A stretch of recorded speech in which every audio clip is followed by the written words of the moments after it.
Hello students, welcome to our an amazing channel SR Academy. तो आज हम करने वाले हैं क्लास 9th के साइंस का चैप्टर नंबर 5, जिसका नाम है the fundamental unit of life. ठीक है।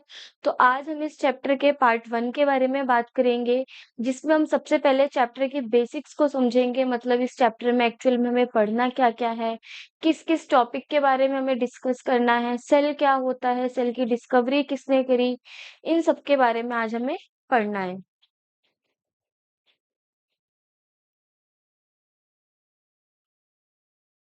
तो आज के अगर हम टॉपिक्स के बारे में बात करें तो सबसे पहले टॉपिक है हमारा सेल इंट्रोडक्शन, जिसमें हम सेल के इंट्रो के बारे में पढ़ेंगे। सेल होती क्या है, कौन कौन से साइंटिस्ट है जिन्होंने सेल की डिस्कवरीज करी, उनके क्या क्या कंक्लूजन थे, इसके बारे में देखेंगे। उसके बाद हम बात करेंगे सेल थ्योरी की।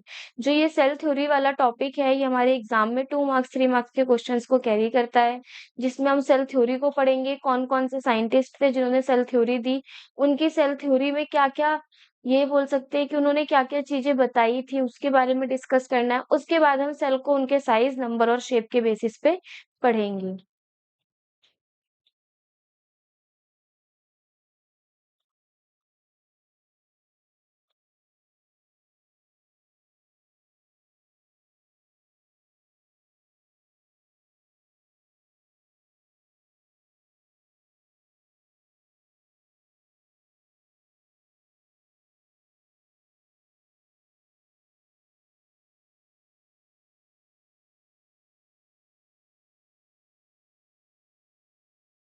सबसे पहला टॉपिक है हमारा इंट्रोडक्शन अबाउट सेल। ठीक है। तो अब हमें क्या करना है, अब हमें सेल के बारे में पढ़ना है। सेल के इंट्रो के बारे में पढ़ेंगे। इंट्रो मतलब उसे पहचानेंगे कि सेल एक्चुअली में होता क्या क्या है, किस चीज को हम सेल बोलते हैं। सेल की बेसिक डेफिनेशन के बारे में हमें यहाँ पे पढ़ना है। तो क्या बोला गया है, cells are the structural, functional and biological units of all living human beings. जो हमारी सेल्स हैं वो स्ट्रक्चरल, फंक्शनल और बायोलॉजिकल यूनिट से किसी भी लिविंग ह्यूमन बींग्स की। अब यहाँ पे इन 3 वर्ड्स का मतलब क्या है, देखो। स्ट्रक्चरल का मतलब ये है कि जो हमारी सेल्स हैं, इससे मिलकर के हमारी एक लिविंग ह्यूमन बीइंग को क्या मिलता है, पर्टिकुलर एक स्ट्रक्चर मिलता है। दूसरा इसमें दे रखा है फंक्शनल। ये चीज यहाँ पर ये बताती है कि जो हमारी बॉडी के अंदर सेल्स है, हमारी बॉडी जो है मिलियंस ऑफ सेल्स से मिलके बनी है। हमारी बॉडी के अंदर कई तरीके की सेल्स पाई जाती है, जैसे नर्व सेल्स हो गई, ब्लड सेल्स हो गई, डब्ल्यूबीसीज आ गई, जिसमें आरबीसीज हो गई। ठीक है। सोमैटिक सेल्स हो गई, रिप्रोडक्टिव सेल्स जिसको हम फीमेल्स में ओवम होता है, मेल्स में स्पर्म्स होती है। तो हर एक सेल्स की पर्टिकुलर एक फंक्शन है, जो एक हर एक फंक्शन को परफॉर्म करता है किसी भी ऑर्गेनिज्म के अंदर। ठीक है। दूसरा बायोलॉजिकल बोला गया है। बायोलॉजिकल मतलब सारी सेल्स हमारी इसमें लिविंग कंसिडर की जाएंगी। ठीक है। तो वही बोला गया है कि जो हमारी सेल्स है, cells are the structural, functional and biological units of all living human beings. मतलब सेल्स क्या है, एक स्ट्रक्चरल यूनिट है, एक फंक्शनल यूनिट है और एक बायोलॉजिकल यूनिट्स है किसी भी लिविंग ह्यूमन बीइंग के अंदर। ठीक है। अब उसके बाद जो सेल के बारे में बोला गया है कि सेल को कैसे डिफाइन किया गया है। जो सेल है वो हमारी स्मॉलेस्ट बेसिक यूनिट है, जो रिस्पॉन्सिबल होती है हमारी बॉडी के सारे लाइफ प्रोसेसेस को करने के लिए। अब यहाँ पे ये लाइफ प्रोसेसेस का मतलब क्या है, लाइफ प्रोसेसेस से मतलब है कि हमारी बॉडी के अंदर जितने तरीके के भी सिस्टम्स हैं, digestive system, respiratory system, excretory system, reproductive system, तो हर एक सिस्टम जो है सेल से मिलके बनी है। और सारी सेल्स हमारी एक पर्टिकुलर फंक्शन परफॉर्म करती है, जिसकी वजह से हमारे लिविंग ह्यूमन बींग्स के अंदर सारे फंक्शंस परफॉर्म होते हैं। तो अब हमें क्या करना है, यहाँ पे इस लाइफ प्रोसेस का क्या मतलब है उसको देखेंगे। जैसे अगर हम यहाँ पे एग्जांपल लें,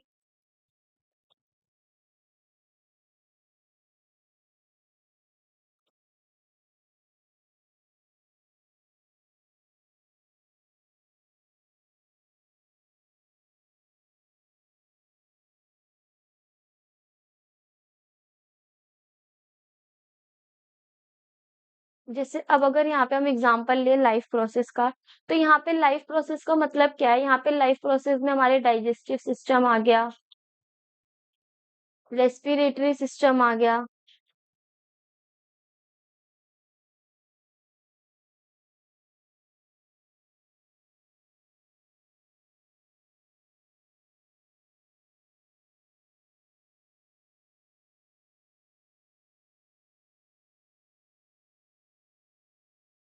ठीक है? नर्वस सिस्टम आ गया, एक्सक्रीटरी सिस्टम आ गया, ऐसे करके रिप्रोडक्टिव सिस्टम आ गया। ठीक है, हमारी बॉडी के अंदर कई तरीके के सिस्टम प्रेजेंट होते हैं जो हर एक अपना पर्टिकुलर फंक्शन परफॉर्म करते हैं। जैसे अगर हम यहाँ पे डाइजेस्टिव सिस्टम के बारे में बात करें, तो डाइजेस्टिव सिस्टम का क्या काम है, जो भी हम खाना खा रहे हैं, उस खाने को ब्रेक डाउन करना, उसमें के प्रोटीन को डाइजेस्ट करना, फैट को डाइजेस्ट करना, कार्बोहाइड्रेट्स को डाइजेस्ट करके हमारे बॉडी को एनर्जी प्रोवाइड कराना। ये किसका काम हो गया? डाइजेस्टिव सिस्टम का। वहीं अगर हम रेस्पिरेटरी सिस्टम के बारे में बात करें, तो रेस्पिरेटरी सिस्टम का काम क्या होता है? उसका काम होता है जो भी हम O2 CO2 ले रहे हैं, उसका यूज करके एटीपी की फॉर्मेशन करना, जिससे हमारी बॉडी को एनर्जी मिलेगी। नर्वस सिस्टम का काम क्या होता है? जो भी हमारे बॉडी के अंदर के सिग्नल्स हैं, हर एक ऑर्गन को किस ऑर्गन को कब काम करना है, तो सिग्नल्स को इधर से उधर ट्रांसमिट करने का काम किसका है? नर्वस सिस्टम का। अब एक्सक्रीटरी सिस्टम में अगर हमारी बॉडी में इतनी सारी मेटाबॉलिक एक्टिविटीज होंगी, तो उसको बॉडी से रिमूव आउट करना, बॉडी से उस टॉक्सिक सब्सटेंस को हटाना, वो किसका काम है? एक्सक्रीटरी सिस्टम का। नेक्स्ट है इसमें रिप्रोडक्टिव सिस्टम। तो रिप्रोडक्टिव सिस्टम का काम क्या है? अपने जैसे लिविंग ऑर्गेनिज्म का या फिर अपने जैसे ऑर्गेनिज्म का प्रोडक्शन। क्यों? ताकि हमारी जो बायोडायवर्सिटी है वो मेंटेन हो सके। ठीक है, तो वही बोला गया है। सेल्स क्या है? सेल्स हमारी स्ट्रक्चरल, फंक्शनल और बायोलॉजिकल यूनिट्स हैं, जो हमारी किस में पाई जाती? किसी ह्यूमन बीइंग्स की। ठीक है, अब तो यहाँ से हमें पता चल गया होगा सेल की डेफिनेशन की। सेल कहना क्या चाहता है? A cell is the defined as the smallest basic unit of life that is responsible for all the life process. मतलब जो हमारी सेल्स हैं वो स्मॉलेस्ट यूनिट है किसी भी लाइफ की, जिसकी मदद से हमारे बॉडी के सारे लाइफ प्रोसेस होते हैं।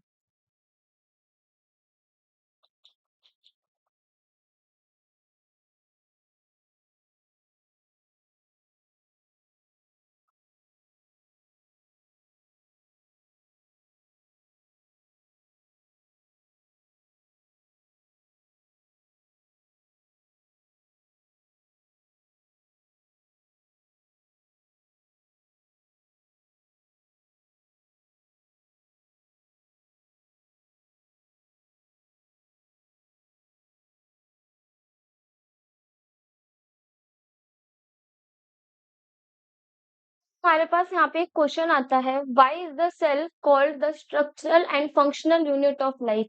क्यों हमने सेल को स्ट्रक्चरल और फंक्शनल यूनिट ऑफ लाइफ कहा है? ऐसा क्या है सेल के अंदर? तो जो अभी हमने पढ़ा था कि जो सेल है, वो सेल जो है हमारी एकदम स्मॉलेस्ट यूनिट है। ठीक है, जिसकी मदद से हमारी किसी भी लाइफ का फॉर्मेशन होता है, जिसके अंदर हमारे सारे लाइफ प्रोसेस कैरी ऑन होते हैं। तो वही बोला गया है, the cell is called the structural and functional unit of life because it is the smallest part of the body which forms the structure of all living things and carries out all basic life processes like respiration, nutrition, excretion independently. वही बोला गया है, जो हमारी cell है, ठीक है, जो सेल है वो हमारी स्ट्रक्चरल और फंक्शनल यूनिट ऑफ लाइफ इस वजह से। क्यों? क्योंकि ये हमारी बॉडी का कैसा पार्ट है? ये हमारी बॉडी का सबसे स्मॉलेस्ट पार्ट है। ठीक है, जिसकी वजह से हमारी एक लिविंग ऑर्गेनिज्म के स्ट्रक्चर परफॉर्म होता है। ठीक है, जो हमारी सेल्स है वो मिलके बॉडी का स्ट्रक्चर परफॉर्म करती है, और जो कैरी करती है हमारी जितनी भी बेसिक लाइफ प्रोसेसेस हैं, जैसे रेस्पिरेशन हो गया हमारा, न्यूट्रिशन यानी वही डाइजेस्टिव सिस्टम के बारे में बात की गई है, एक्सक्रीशन हो गया। तो इन सबको कौन परफॉर्म करता है? इन सबको भी परफॉर्म कौन करता है? हमारा सेल। ठीक है, तो सेल को स्ट्रक्चरल फंक्शनल यूनिट क्यों बोला गया है, ये हमें याद रखना है। सेल को स्ट्रक्चरल यूनिट और फंक्शनल यूनिट इसलिए बोला गया है क्योंकि जो हमारी सेल है वो मिलकर के, जो हमारी सेल है वो हमारी बॉडी की सबसे स्मॉलेस्ट पार्ट है, जिसकी मदद से किसी भी लिविंग ऑर्गेनिज्म का स्ट्रक्चर बनता है, और जिसकी वजह से हमारी बॉडी के सारे लाइफ प्रोसेस होते हैं।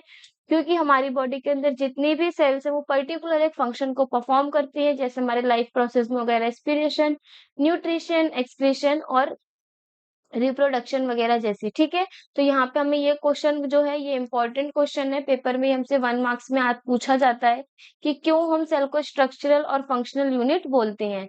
अब यहाँ पे एक चीज निकल के आती है, cell, tissue, organ, organ system और ऑर्गेनिज्म में क्या रिलेशनशिप है।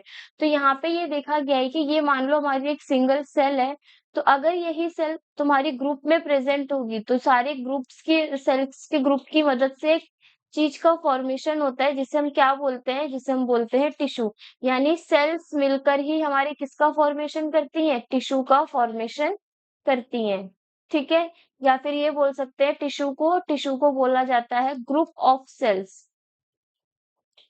जहाँ पे हमारी बहुत सारी सेल्स मिलेंगी तो वहां पे किसका फॉर्मेशन होगा, टिश्यू का।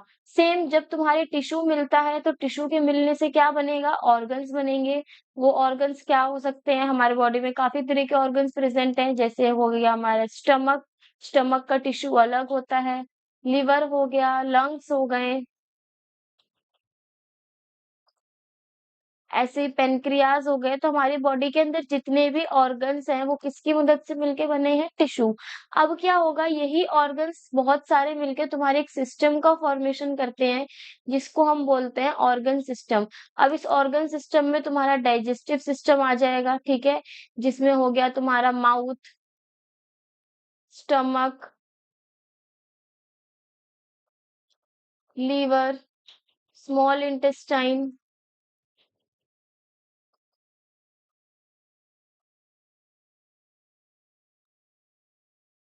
Large intestine, ETC. ठीक है, तो यहाँ पे हमने क्या देखा, ऑर्गन्स मिल रहे हैं। माउथ हमारा एक अलग ऑर्गन है, स्टमक एक अलग ऑर्गन है, liver, small intestine, large intestine. तो यहाँ पे ऑर्गन्स ने मिलके हमारे एक सिस्टम का फॉर्मेशन करा है, जिसको हमने क्या नाम दिया है, डाइजेस्टिव सिस्टम। तो वही बोला गया है, जब तुम्हारी सेल्स मिलती हैं तो सेल्स के मिलने से टिश्यू बनता है। सेल्स तो हमारी सबसे स्मॉलेस्ट यूनिट हो गई, ठीक है, स्मॉलेस्ट यूनिट है पूरे बॉडी की। अब ये क्या करेगी, जब ये सिंगल सेल है यहाँ पे, ठीक है, स्मॉलेस्ट यूनिट हो गई, जब ये तुम्हारे ग्रुप में प्रेजेंट होगी तो उसकी मदद से किसका फॉर्मेशन होगा, टिश्यू का फॉर्मेशन होगा। और वही टिश्यू जब तुम्हारे मिलेंगे तो एक ऑर्गन्स की फॉर्मेशन करेंगे। ऑर्गन्स तुम्हारे मिलके ऑर्गन सिस्टम बनाएंगे, जैसे यहाँ पे हमने डाइजेस्टिव सिस्टम का एक एग्जांपल लिया, जिसमें हमने क्या देखा कि बहुत सारे ऑर्गन्स मिलके एक सिस्टम की फॉर्मेशन करते हैं, जिसे हम क्या बोलते हैं, डाइजेस्टिव सिस्टम। ऐसे ही हमारी बॉडी के अंदर कई तरह के सिस्टम होते हैं, digestive system, excretory system, nervous system, और रेस्पिरेटरी सिस्टम हो गया, रिप्रोडक्टिव सिस्टम हो गया। तो ये सारे सिस्टम मिलके क्या करते हैं, एक ऑर्गेनिज्म का फॉर्मेशन करते हैं। ये ऑर्गेनिज्म किसके बारे में बात की जा रही है, एक ह्यूमन बींग्स के बारे में बात की जा रही है, ठीक है। तो यहाँ पे क्या किया गया है, सेल, सेल से मिलके हमारा टिश्यू बना, टिश्यू के मिलने से ऑर्गन्स, और ऑर्गन से बने हमारा ऑर्गन सिस्टम। और वही ऑर्गन सिस्टम हमारी किसकी फॉर्मेशन करेगा, ऑर्गेनिज्म की।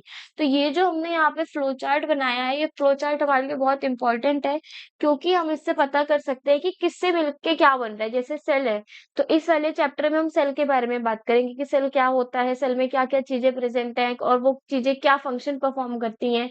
फिर जो हमारा नेक्स्ट आने वाला चैप्टर है, यानी चैप्टर नंबर 6, जो हमारे क्लास 9th के साइंस का चैप्टर 6 होगा, यानी टिश्यू।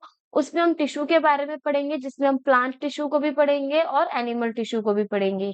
ठीक है, उसके बाद बात आती है ऑर्गन्स की और ऑर्गन सिस्टम की। तो जो ऑर्गन और ऑर्गन सिस्टम वाला पोर्शन है, वो हम क्लास 10th में और अच्छे से पढ़ेंगे। तो अभी हमारे पास दो टॉपिक्स हैं अच्छे से पढ़ने के लिए, एक है हमारा सेल और एक है हमारा टिश्यू।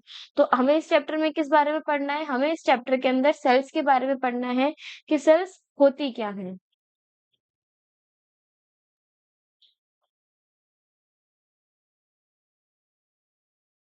ठीक है, अब देखो, अब क्या बोल रखा है, what are living organism made up of. जो हमारे लिविंग ऑर्गेनिज्म मतलब जो जीवित जंतु हैं या लिविंग ऑर्गेनिज्म के बारे में बात की जाती है, वो एक्चुअली में बने किससे हैं। तो जो हमारे लिविंग ऑर्गेनिज्म है, वो एक या एक से ज्यादा सेल से मिलके बने हैं, जिसको हम कंसिडर करते हैं फंडामेंटल यूनिट ऑफ लाइफ। ठीक है, फंडामेंटल मतलब मौलिक इकाई, हिंदी में बोली जाए तो इसका मतलब है मौलिक इकाई, जिसकी मदद से हमारे पूरे एक ऑर्गेनिज्म का फॉर्मेशन हुआ है। तो जो हमारे लिविंग ऑर्गेनिज्म है, वो किससे मिलके बने हैं, वन और मोर सेल्स, एक और एक से ज्यादा सेल से, ठीक है, which are considered the fundamental unit of life. जैसे जीवन की मौलिक इकाई किसे बोला गया है, सेल को। मौलिक इकाई क्यों, क्योंकि इसकी मदद से ही हमारे एक ऑर्गेनिज्म का फॉर्मेशन हुई है। अगर सेल्स नहीं होते तो टिश्यू का फॉर्मेशन नहीं होता, अगर टिश्यू का फॉर्मेशन नहीं होता ना हमारा ऑर्गन्स बनता। ना ऑर्गन सिस्टम और ना ही तो ऑर्गेनिज्म। तो ये बोला गया है किसी भी लिविंग ऑर्गेनिज्म, जो भी हमारा लिविंग ऑर्गेनिज्म बना होता है, वो सेल से मिलके बना होता है। इसी वजह से हम उसे क्या बोलते हैं? फंडामेंटल यूनिट ऑफ लाइफ, जीवन की एक मौलिक इकाई। ठीक है। अब बोला गया है even unicellular organism are complex inside each cell atoms make up molecules which make cell organise and structure. जो अब यहाँ पे हम यूनिसेलुलर और मल्टीसेलुलर ऑर्गेनिज्म के बारे में पढ़ेंगे।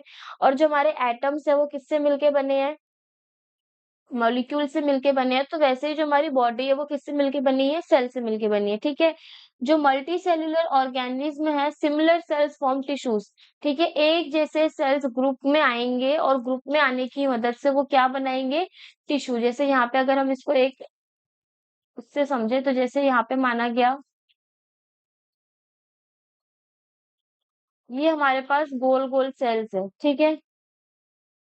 अलग अलग, और ये यहाँ पे हमारे पास स्पिंडल फॉर्म में सेल्स प्रेजेंट है। स्पिंडल मतलब पतली पतली चपटी चपटी सेल्स हैं।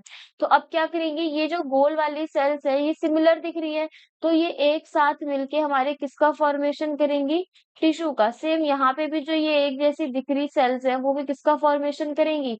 टिश्यू का फॉर्मेशन कर देंगी। तो वही बोला गया है कि जो यूनिसेलुलर ऑर्गेनिज्म है उसमें तो सिर्फ एक सेल प्रेजेंट है, तो वो एक ही सेल सारा काम करेगी। लेकिन जो मल्टी सेलुलर ऑर्गेनिज्म है उसमें अलग अलग तरीके के जो सेल्स या फिर सिमिलर एक जैसे सेल्स मिलके ग्रुप बनाते हैं, और उसी ग्रुप की मदद से हमारे किसका फॉर्मेशन हो जाता है? टिश्यूज का।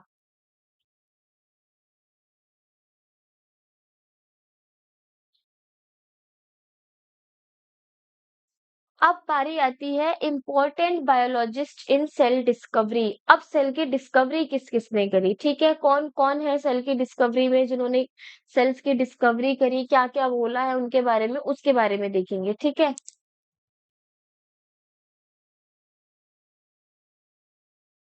तो सबसे पहले आए रॉबर्ट हुक साहब। ठीक है। The cell was first discovered and named by Robert Hooke in 1665।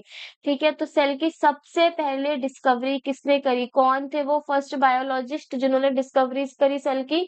वो है हमारे रॉबर्ट हुक। इनका नाम बहुत ज्यादा इंपॉर्टेंट है क्योंकि ये पेपर में पूछा जाता है। ठीक। उसके बाद रॉबर्ट हुक ने सेल की डिस्कवरी कब करी? ये भी इम्पोर्टेंट है। रॉबर्ट हुक ने सेल की डिस्कवरी कब करी? 1665 में।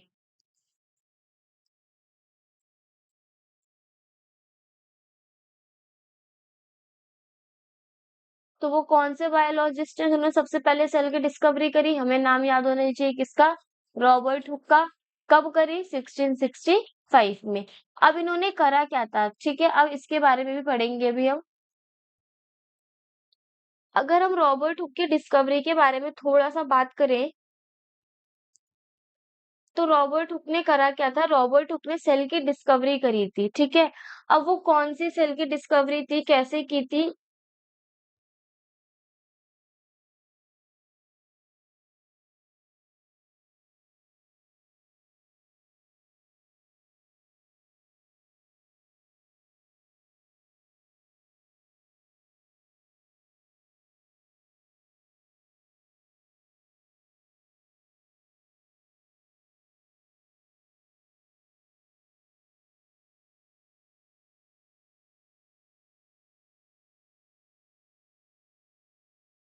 तो अगर हम यहाँ पे रॉबर्ट हुक के बारे में बात करें कि रॉबर्ट हुक ने डिस्कवरी कैसे करी, तो देखो, जो रॉबर्ट हुक साहब थे उन्होंने क्या करा था? उन्होंने कॉर्क पे, कॉर्क क्या होता है? कॉर्क होता है हमारी पेड़ की छाल।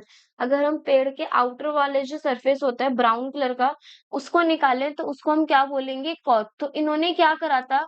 कॉर्क को जब माइक्रोस्कोप के अंदर देखा, ठीक है, किसके अंदर? माइक्रोस्कोप के अंदर देखा, तो उन्होंने क्या चीज देखी? उन्होंने देखी कि वहां पे एक हनी कॉम्ब, हनी कॉम्ब यानी मधुमक्खी के छत्ते के जैसी, लाइक दिस, इस तरह से क्या आ रही है? कंपार्टमेंट शो हो रही है, मतलब खाली खाली स्पेसेस शो हो रहे हैं।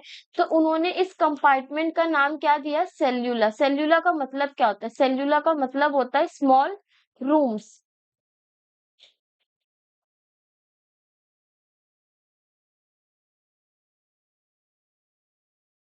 ठीक, उसी के बाद उन्होंने क्या देखा कि जब उन्होंने क्या करा, सबसे पहले हमें ये पता होना चाहिए रॉबर्ट हुक ने डिस्कवरी कैसे करी थी। रॉबर्ट हुक ने कॉर्क लिया, कॉर्क यानी पेड़ की जो छाल होती है, ब्राउन कलर की होती है बाहर के सरफेस में, ठीक है? उसको क्या करा, माइक्रोस्कोप के अंदर जब ऑब्जर्व करा तो उन्होंने क्या देखा कि जो माइक्रोस्कोप के अंदर कॉर्क की स्लाइड है, यानी जो छोटा-सा हमने स्लाइस का टुकड़ा लिया है पतला-सा कॉर्क का, जब उसको हमने माइक्रोस्कोप के अंदर देखा तो उन्होंने एक छोटा-सा हनीकॉम्ब लाइक कंपार्टमेंट्स देखे, नहीं मधुमक्खी के छत्ते की तरह, इस तरीके से अगर हम इसको और ड्रॉ करें, तो उन्होंने कुछ इस तरीके से कंपार्टमेंट्स देखे और उन्होंने इसी कंपार्टमेंट का नाम क्या रख दिया? सेल्यूला। अब इस सेल्यूला का मतलब क्या होता है? स्मॉल रूम्स यानी छोटे-छोटे रूम्स। इसी सेल्यूला को बाद में उन्होंने क्या नाम दे दिया? सेल। तो इस तरीके से हमारी सेल की डिस्कवरी हुई। तो सेल की डिस्कवरी किसने करी? रॉबर्ट हुक साहब जी ने करी। कब करी? 1665 में करी। दूसरी चीज़, अब इसमें हमें क्या-क्या चीज़ें याद करनी है, ध्यान से सुनेंगे देखो। इसमें सबसे पहले हमें ये पता होना चाहिए कि सेल की डिस्कवरी किसने करी। तो सेल की डिस्कवरी सबसे पहले करी रॉबर्ट हुक ने। कब करी? 1665 में करी, ठीक है? उसके बाद उन्होंने किसके अंदर सेल को देखा, उन्होंने कैसा क्या चीज़ देखी, तो हमें ये पता होना चाहिए कि जो हमारे रॉबर्ट हुक साहब थे, उन्होंने कॉर्क की पतली-सी थिन स्लाइस को जब माइक्रोस्कोप के अंदर एग्ज़ामिन करा, वहाँ पे देखा, तो उन्होंने ये देखा कि उसमें हनीकॉम्ब लाइक स्ट्रक्चर प्रेज़ेंट है, यानी मधुमक्खी की छत्ते की तरह छोटे-छोटे से कंपार्टमेंट्स प्रेज़ेंट है और उन्होंने उसी कंपार्टमेंट का नाम क्या बोल दिया? सेल्यूला। और सेल्यूला का मतलब क्या होता है? सेल्यूला का मतलब होता है स्मॉल रूम्स। और उसी सेल्यूला को उन्होंने क्या नाम कॉइन कर दिया, यानी क्या टर्म नाम बोल दी? उसी को बोल दिया उन्होंने सेल। तो इस तरीके से हमारे रॉबर्ट हुक साहब थे जिन्होंने सेल की डिस्कवरी करी। जो ये पोर्शन है कॉर्क हनीकॉम्ब का, ये सारे इंपॉर्टेंट है 1-1 मार्क्स के एमसीक्यू के लिए, और ये सब एनसीईआरटी में भी मेंशन है। अब उसके बाद और साइंटिस्ट आए, उन्होंने क्या करा, देखो सबसे पहले इसमें नाम दे रखा है एंटोन वॉन लियोनहुक। इनका काम क्या था? इन्होंने किया क्या था देखो। जो हमारे एंटोन वॉन लियोनहुक हैं, उन्होंने 1674 में डिस्कवर्ड करी प्रोटोज़ोआ और बैक्टीरिया वाली सेल्स, ठीक है? प्रोटोज़ोआ की सेल्स और बैक्टीरिया। प्रोटोज़ोआ और बैक्टीरिया क्या है? ये हमारे माइक्रो ऑर्गेनिज्म है, वो ऑर्गेनिज्म जिनको हम अपनी नेक्ड आईज से नहीं देख सकते। इनको देखने के लिए हमें माइक्रोस्कोप की नीड होती है।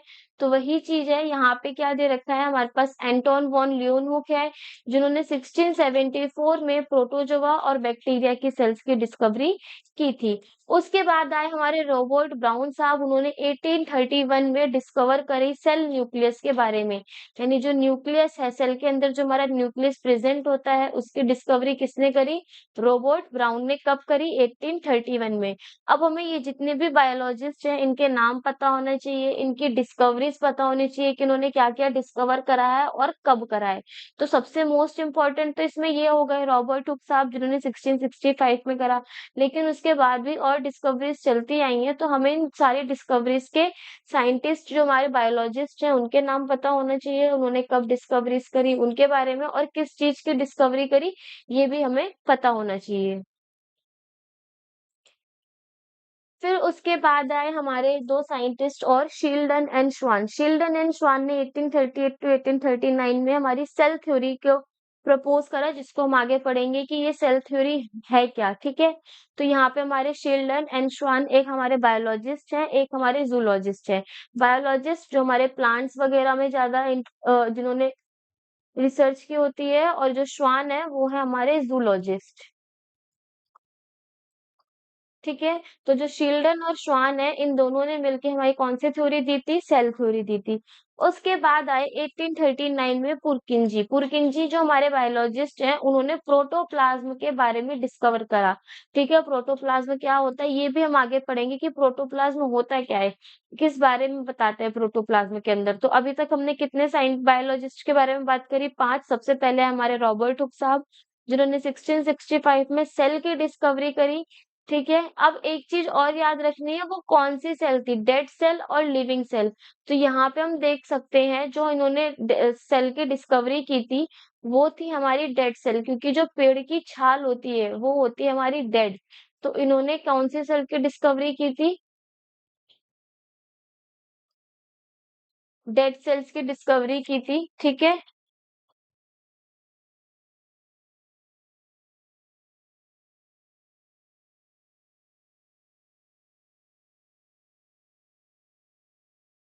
फिर उसके बाद हमारे पास आया एंटोन वॉन लियोनहुक, जिन्होंने प्रोटोजोआ और बैक्टीरिया सेल के बारे में डिस्कवर किया 1674 में।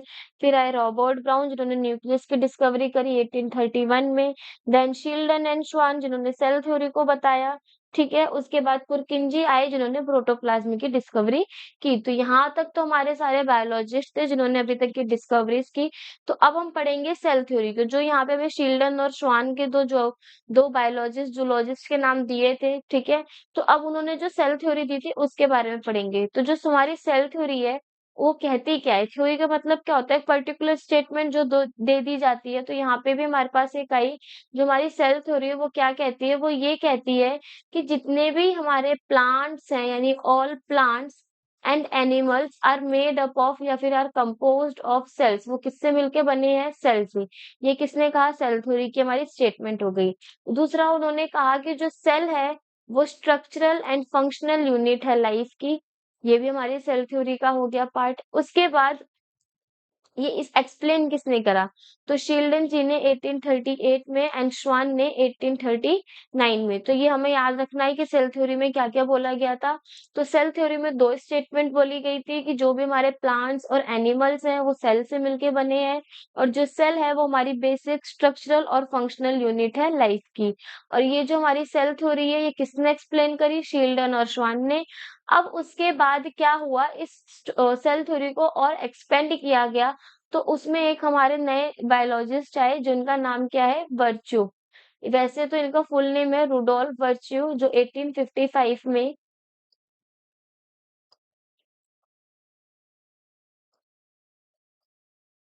इनका फुल नेम है रुडोल्फ वर्च्यू। 1855 में इन्होंने क्या करा, इन्होंने इसी सेल थ्योरी को और ज्यादा मॉडिफाई करा, जैसे और ज्यादा एक्सपेंड करा। और उन्होंने क्या बोला, all cell arise from the pre existing cells. देखो ये जो वाली जो लाइन है इसमें, all cell arise from pre existing cells, ये कहना क्या चाहती है, ठीक है। जितनी भी हमारी नई सेल्स होंगी, ठीक, वो क्या करेंगी, वो पुरानी सेल से ही अराइज होंगी। एक चीज हमें पता है कि जैसे यहाँ पे अगर हम एग्जाम्पल लें,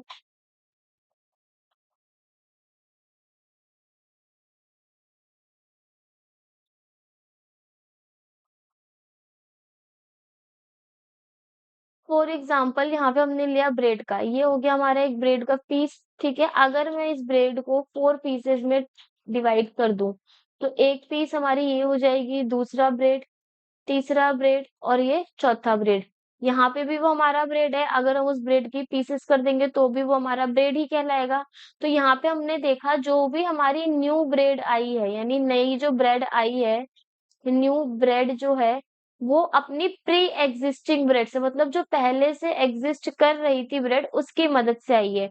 तो वही चीज यहाँ पे बोली गई है कि जो हमारी सेल्स हैं वो कैसे एग्जिस्ट करती हैं या फिर कैसे बनती हैं, वो होती है हमारी प्री एग्जिस्टिंग सेल्स। अगर हम यहाँ पे इसका एग्जाम्पल ले चलो,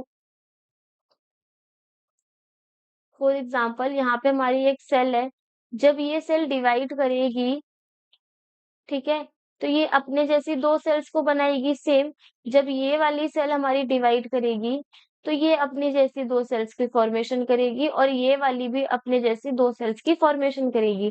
तो वही बोला गया है कि जो हमारी नई सेल्स आती है, यानी जो हमारी ये न्यू सेल का फॉर्मेशन हुआ है, ये अपनी पुरानी प्री एग्जिस्टिंग सेल से ही आती है, वहीं से अराइज होती है, वहीं से निकलती हैं।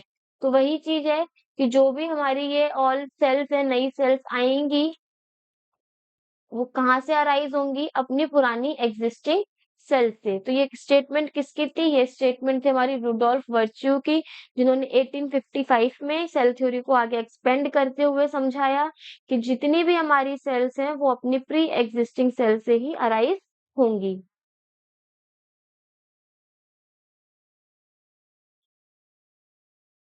अब आती है बारी labour division in cells. Labour division in cells का मतलब क्या है? लेबर का काम क्या होता है? मजदूरी। मतलब यहाँ पे भी वही चीज बोली गई है।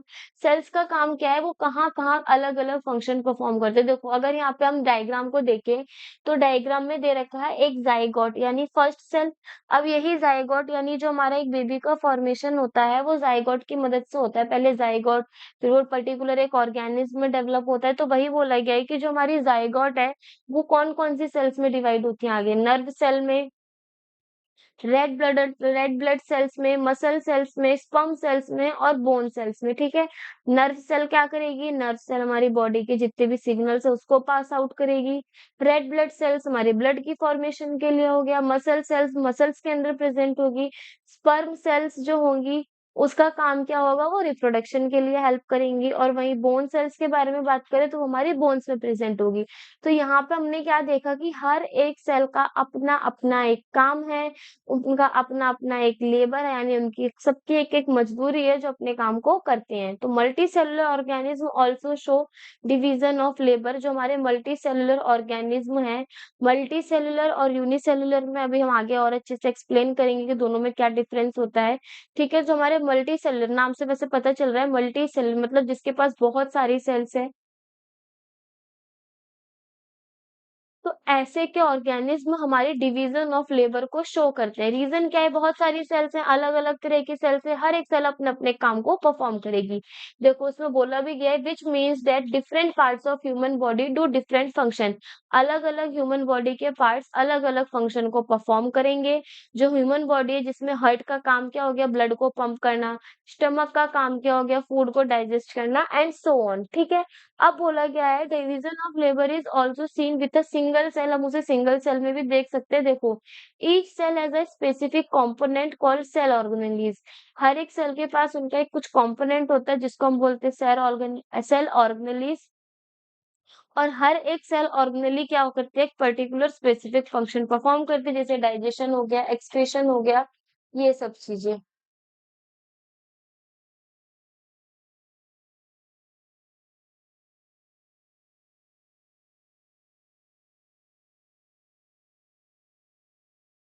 तो अब बारी आती है सेल्स के डिवीजन की। अब हमने क्या करा है? सेल को साइज के बेसिस पे, मतलब उसका साइज कैसा है, छोटा है, बड़ा है, ठीक है।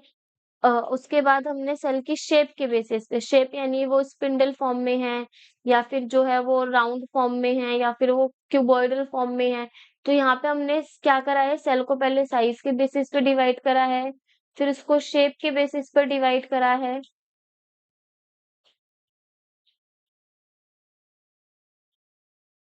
सबसे पहले हमने सेल को साइज के बेसिस पे डिवाइड करा, फिर शेप के बेसिस पे और देन नंबर के बेसिस पे, ठीक है। तो अब हम क्या करेंगे? इन तीनों के बेसिस पे सेल को डिवाइड करेंगे और सेल को समझेंगे।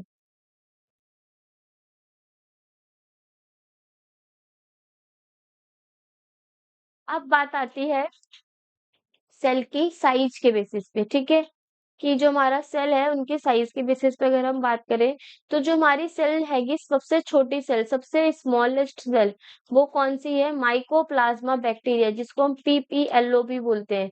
पीपीएलओ की फुल फॉर्म आती है पेपर में,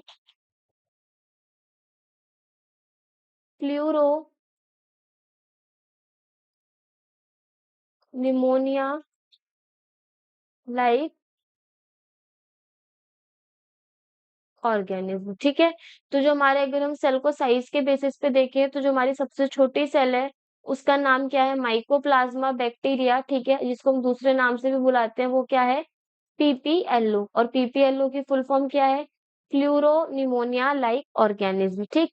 तो यहाँ पे हमने स्मॉलेस्ट सेल को देख लिया। अब वहीं अगर हम लार्जेस्ट सेल के बारे में बात करें तो जो हमारी लार्जेस्ट सेल है वो कितनी, वो कौन सी है? ऑस्ट्रिच का एग, यानी जो हमारा शुतुरमुर्ग है उसके अंडे को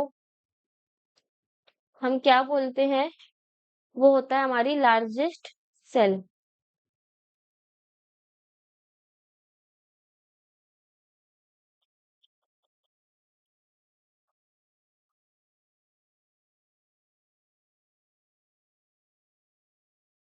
अगर हम सेल को शेप के बेसिस पर देखें, ठीक है,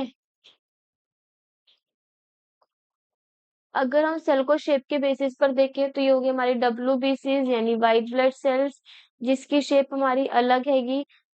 आरबीसीज रेड ब्लड सेल्स, जिसकी जो हमारी शेप है वो बाइकनकेव है। और बोन सेल्स की शेप क्या है हमारी, स्पिंडल है यानी पतली पतली है। नर्व सेल्स हमारी जो है वो, उसमें एक हमारा एक्सोन वाला पार्ट होता है, एक हमारा बॉडी वाला पार्ट होता है। इंटेस्टाइनल सेल्स हमारी क्यूबॉइडल फॉर्म में हो गई। ओवम जो है गया वो हमारा स्पेरिकल शेप हो गई। और वही स्पर्म सेल्स हमारी इलोंगेटेड सेल्स हो गई। तो यहाँ पर हमने क्या करा, सेल को साइज के बेसिस पर डिवाइड करा। तो जो हमारी स्मॉलेस्ट सेल थी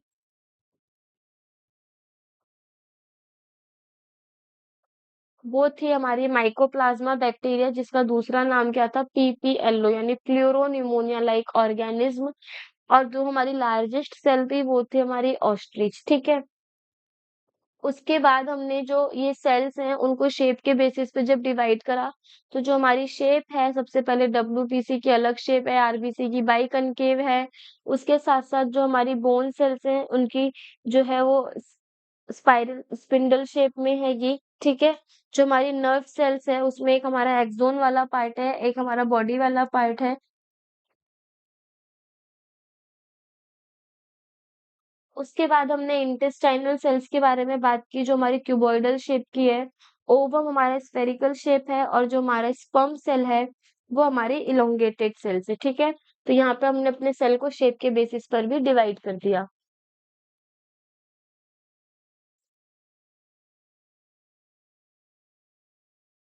जिसमें हमने देखा कि हर एक सेल का अपना कुछ ना कुछ फंक्शन है। डब्ल्यूबीसीज का काम क्या है, जो भी हमारी बॉडी के अंदर एंटीबॉडीज वगैरह का फॉर्मेशन होता है उसमें हमारी डब्ल्यूबीसीज हेल्प करती हैं। आरबीसी का काम क्या होता है, ये जो हमारी आरबीसी है वो ब्लड की फॉर्मेशन में हेल्प करेंगी। बोन सेल्स बोन में प्रेजेंट होगी, जिससे हमारी बॉडी में स्ट्रेंथ आएगी, स्ट्रांगनेस फील होगी। नर्व सेल्स बॉडी के जितने भी सिग्नल्स हैं एक जगह से दूसरी जगह तक लेके जाने का काम करना। इंटेस्टाइनल सेल्स इंटेस्टाइन में प्रेजेंट होना, फूड से ज्यादा न्यूट्रिएंट्स को और वाटर को एब्जॉर्ब करना। ओवम ओवम हो गया हमारा फीमेल जर्म सेल्स या फिर फीमेल सेक्स सेल्स, जो हमारी फीमेल्स के अंदर प्रेजेंट होता है, जिसकी मदद से वो रिप्रोडक्शन कर पाते हैं, ठीक है, जो हमारी रिप्रोडक्शन में हेल्प करते हैं या बोला जाए।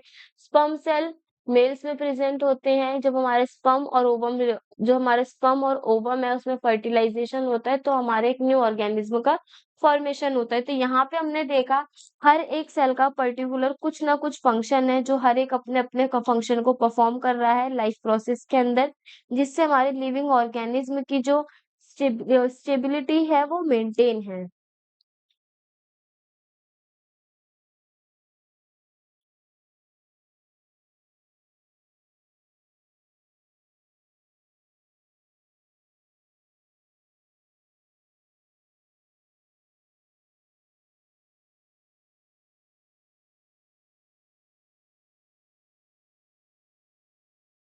अब बारी आती है हमारी सेल नंबर की, ठीक है।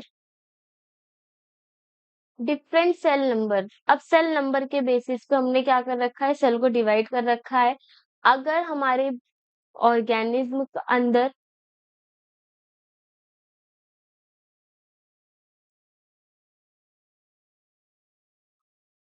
अगर हमारा जो ऑर्गेनिज्म है वो सिर्फ एक ही सिंगल सेल से मिलके बना है तो उसे हम क्या बोलेंगे, यूनिसेल्युलर ऑर्गेनिज्म। यूनिसेल्युलर को अगर हम ब्रेक डाउन करें,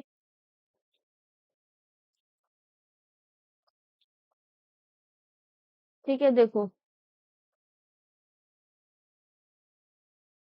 यूनिसेल्युलर को अगर हम ब्रेक डाउन करें तो यूनी प्लस सेल्युलर, और यूनी का मतलब होता है वन, या फिर हम ये बोल दें एक अकेली है तो सिंगल, ठीक है। और सेल्युलर का मतलब हो गया सेल। जब हमारी एक सिंगल सेल मिल करके किसका फॉर्मेशन करेगी,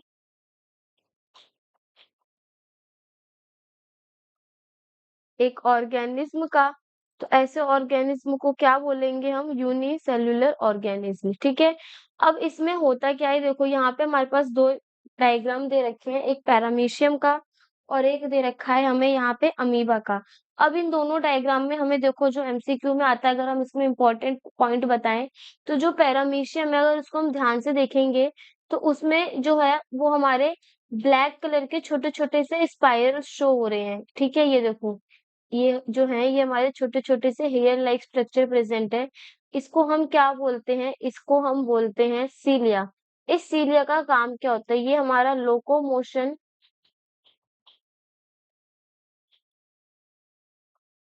और मूवमेंट में हेल्प करता है।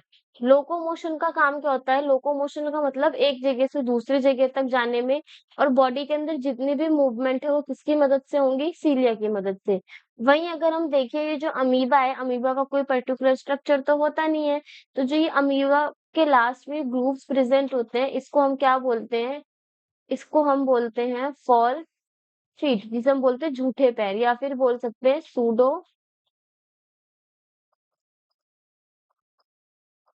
पोडिया, ठीक है? PSEUDO सूडो PODIA पोडिया, ठीक है? सूडोपोडिया, इसी फॉल्स फीट का दूसरा नाम क्या है? सूडोपोडिया।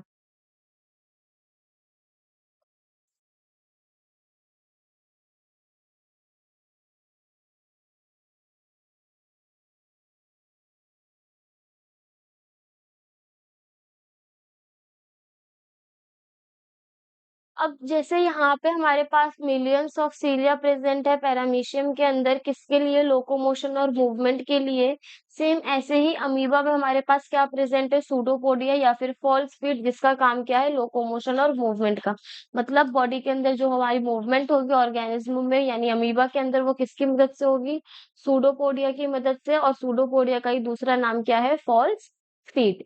तो ये हमारे कौन से ऑर्गेनिज्म के एग्जाम्पल हो गए? यूनिसेलुलर, क्योंकि ये जो है हमारा सीलिया सॉरी, जो हमारा पेरिमीशियम और अमीबा है वो हमारा एक सिंगल सिंगल सेल है, और यही एक सेल हमारे बॉडी की इनकी बॉडी के सारे फंक्शंस को परफॉर्म करेंगे। इसी वजह से इनको हमने किस में कैटेगराइज करा है? यूनिसेलुलर ऑर्गेनिज्म, क्योंकि इनकी बॉडी सिर्फ एक सेल से मिलकर बनी हुई है।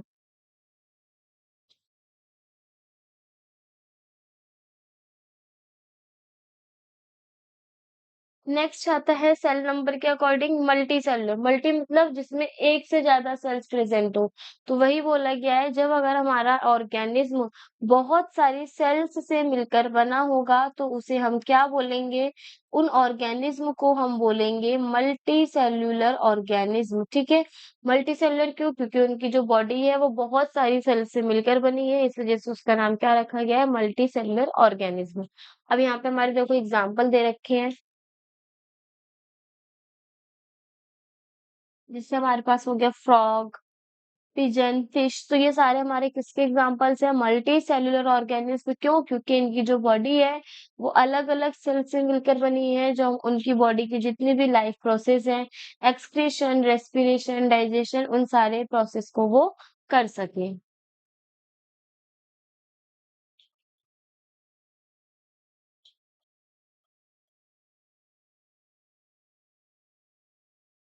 अब यहाँ पे हमारे पास क्या दे रखा है? यहाँ पे हमारे पास जो है यूनिसेल्युलर ऑर्गेनिज्म और मल्टी सेल्युलर ऑर्गेनिज्म के बीच में डिफरेंस दिया गया है, कि जो हमारा यूनिसेल्युलर ऑर्गेनिज्म है और जो हमारा मल्टी सेल्युलर ऑर्गेनिज्म है, इन दोनों की जो डिफरेंस है, मतलब इन दोनों में क्या-क्या सिमिलैरिटीज है, क्या-क्या डिससिमिलैरिटीज है। तो या फिर ये बोल सकते हैं unicellular organism multi cellular organism से कैसे अलग है, दोनों की प्रॉपर्टीज क्या है, दोनों की चीजें क्या-क्या है।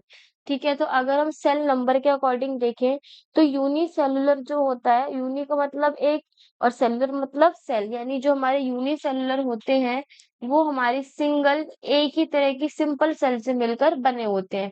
और वहीं मल्टी सेल्युलर ऑर्गेनिज्म को देखें, तो बहुत ज्यादा अमाउंट में या फिर लार्ज नंबर ऑफ सेल से मिलकर बने होते हैं। अब सीधी सी बात है, अगर चीजें बहुत ज्यादा होंगी तो वो कैसी हो जाएंगी? थोड़ी सी कॉम्प्लेक्स। यहाँ पे क्या था? यूनिसेलुलर में सिंगल एक सेल थी, सिंपल चीजें हो रही थी, लेकिन मल्टी सेलुलर में क्या हुआ? वहां पे हमारे सेल्स का अमाउंट बढ़ गया, जिसकी वजह से जो बॉडी है वो कैसी हो गई? कॉम्प्लेक्स हो गई, ठीक है? अगर हम फंक्शन की बात करें तो इसमें सिर्फ एक ही सेल प्रेजेंट है, तो वही एक सिंगल सेल सारे फंक्शन करेगी, चाहे वो डाइजेशन हो, चाहे वो एग रेस्पिरेशन हो, चाहे वो एक्सक्रीशन हो, चाहे वो रिप्रोडक्शन हो। तो जो हमारी ये सिंगल सेल है यानी यूनिसेलुलर में सारे फंक्शन एक सिंगल सेल ही परफॉर्म करेगी।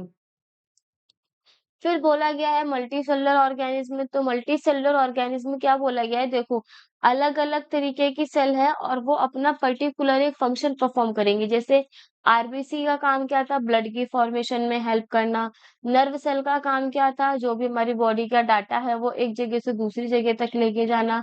ठीक है? डाइजेस्टिव सिस्टम हो गया, रेस्पिरेशन। तो यही चीज़ बोली गई है कि जो हमारी मल्टी सेलुलर ऑर्गेनिज्म है उसमें अलग-अलग तरह की सेल्स होती हैं, तो उनका सबका काम भी क्या होगा? अलग-अलग, यानी वो अपना स्पेसिफिक फंक्शन परफॉर्म करती हैं। यहाँ पे एक सेल मिलके सारे काम नहीं करेगी, मल्टी सेलुलर में हमारी अलग-अलग सेल्स अलग-अलग काम को परफॉर्म करेंगी। अगर हम डिवीज़न ऑफ लेबर के बारे में बात करें, डिवीज़न ऑफ लेबर मतलब काम के अकॉर्डिंग अगर हम चीज़ों को बाँटे, तो यूनिसेलुलर में रिक्वायरमेंट ही नहीं है। क्यों? क्योंकि ये एक सिंगल सेल है। वही सारी चीज़ों को कर रही है, तो यहाँ पे हमें बाँटने की ज़रूरत नहीं है। अगर मान लो एक रूम है, एक रूम में 1 इंसान है और दूसरे रूम में 10 इंसान हैं, ठीक है? अब क्या करना है कि उस रूम को पेंट करना है। अब अगर 1 इंसान है, तो उसे पता है कि ये सारा काम चाहे उसमें पेंटिंग में हमें पीओपी लगानी हो, फिनिशिंग देनी हो, पेंट मिक्स करना हो, तो वो सारा काम सिंगल एक वो इंसान करेगा। लेकिन वहीं अगर हम दूसरे रूम में देखें, तो दूसरे रूम में हमारे पास 10 स्टूडेंट्स हैं। अब उनको एक रूम पेंट करने को दिया गया है, तो वो क्या करेंगे, वो अपनी चीज़ों को बाँट लेंगे। जैसे तुम एक को पेंटिंग का दे दिया, एक को पीओपी का दे दिया, तो ऐसे करके वहाँ पे जो होगा डिवीज़न ऑफ लेबर काम के हिसाब से चीज़ें बँट जाएँगी। तो मल्टी सेलुलर में भी क्या होता है, यहाँ पे बहुत सारी सेल्स हैं, तो हर एक सेल्स अपने एक पर्टिकुलर फंक्शन को करेगा। रिप्रोडक्शन के बारे में बात की जाए तो वही एक ही सेल है, तो वो सिंगल सेल रिप्रोडक्शन में इन्वॉल्व करेगी। और जो हमारे मल्टी सेलुलर ऑर्गेनिज्म है, यहाँ पे क्या होता है, एक स्पेशलाइज्ड सेल होता है जिसे हम जर्म सेल्स भी बोलते हैं, और जर्म सेल्स का ही दूसरा नाम क्या है?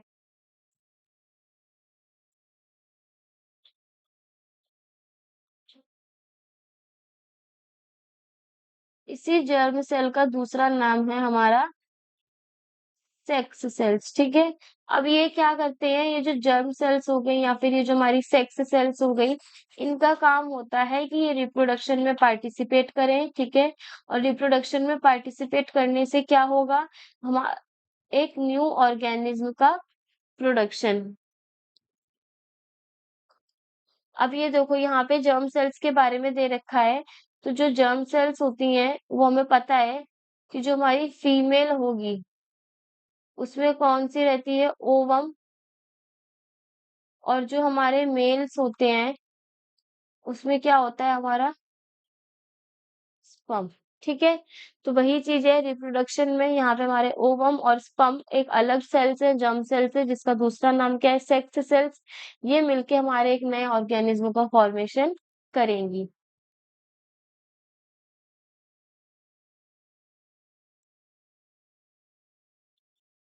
लास्ट दे रखा है यूनिसेलुलर ऑर्गेनिज्म में कि इसकी जो लाइफ स्पेन है वो क्या है, शॉर्ट। लाइफ स्पेन का मतलब होता है कि वो कितने टाइम तक जिंदा रह सकते हैं, ठीक है? अगर बेसिक उसको समझा जाए तो। वहीं अगर यूनिसेलुलर के बारे में बात की जाए, तो यूनिसेलुलर का जो लाइफ स्पेन है वो बहुत ज्यादा छोटा होता है। रीजन क्या है, एक सिंगल सेल है, सारे काम एक सिंगल सेल को करने हैं, तो ऑब्वियसली सी बात है वो थक जाएगा और एक टाइम के बाद वो सेल क्या हो जाएगी, डेड। इस वजह से जो उसका लाइफ स्पेन है वो क्या है, कम।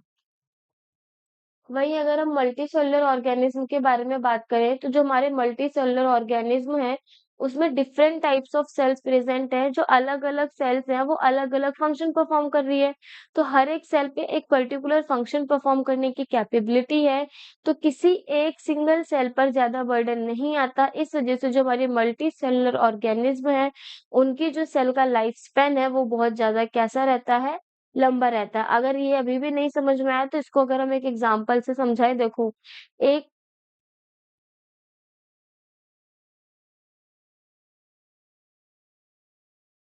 जैसे यहाँ पे अगर हम एक एग्जांपल लें,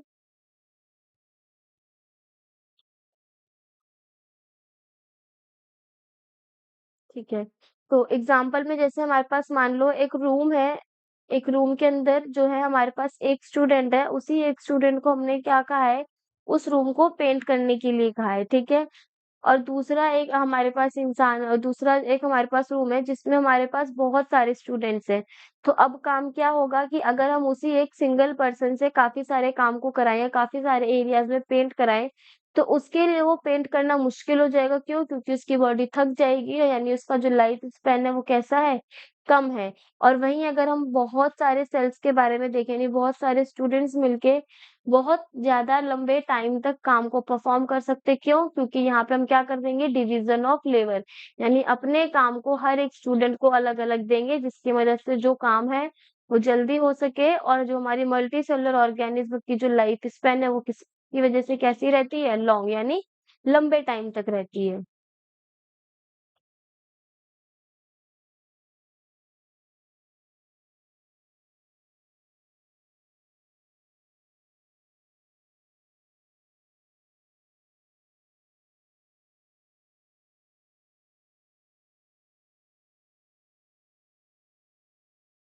अगर हम आज के लेक्चर के समरी के बारे में बात करें कि आज के लेक्चर में हमने क्या-क्या पढ़ा है, तो देखो, आज के लेक्चर में हमने सबसे पहले क्या पढ़ा था? सेल के इंट्रोडक्शन के बारे में पढ़ा था, ठीक है? जिसमें हमने क्या करा? सेल को स्ट्रक्चरल और फंक्शनल यूनिट ऑफ लाइफ पढ़ा। कि जो हमारी सेल्स है वो स्ट्रक्चरल फंक्शनल यूनिट है, यानी जिससे बॉडी को स्ट्रक्चर प्रोवाइड होता है और हर एक सेल अपनी पर्टिकुलर फंक्शन को परफॉर्म करता है। उसके बाद हमने कुछ यहाँ पे बायोलॉजिस्ट के बारे में बात करा था। बायोलॉजिस्ट मतलब यहाँ पे हमने सेल्स की डिस्कवरी देखी थी। सबसे पहले आए थे जिसमें हमारे रॉबर्ट हुक, ठीक है? उसके बाद आए हमारे एंटोन वॉन लियोन हुक।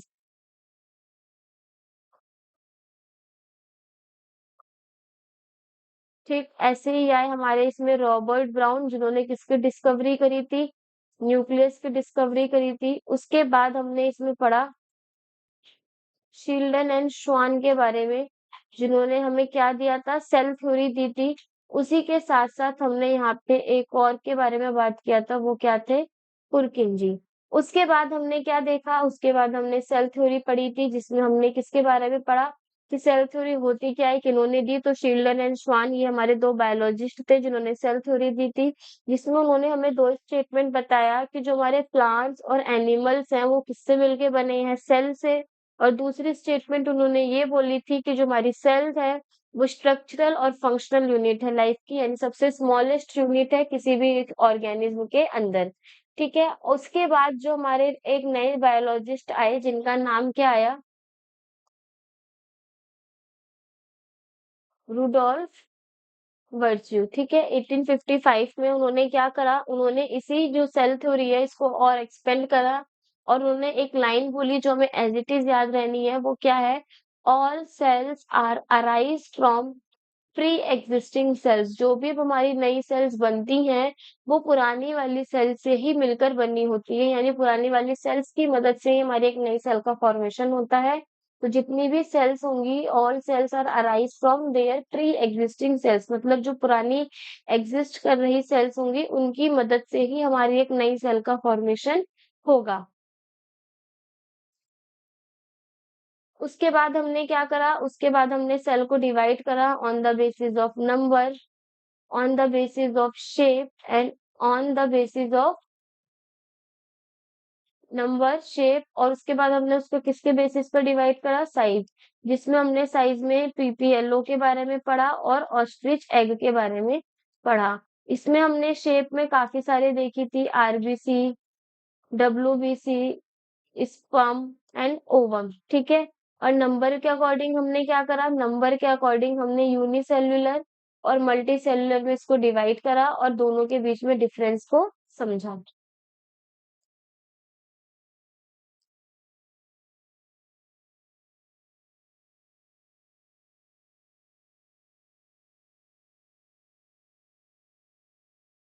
तो आज के लेक्चर में हमने इन सब चीजों के बारे में बात करी। आने वाले जो नेक्स्ट लेक्चर होगा उसमें हम इनको और आगे की तरफ, इस चैप्टर को आगे की तरफ प्रोसीड करेंगे और जो हमारे बाकी के बचे हुए टॉपिक्स हैं उनको कंप्लीट करेंगे। तो मिलते हैं लेक्चर नंबर 2 में, जिसमें हम अपने सेल चैप्टर को आगे की और कंटिन्यू करने वाले हैं।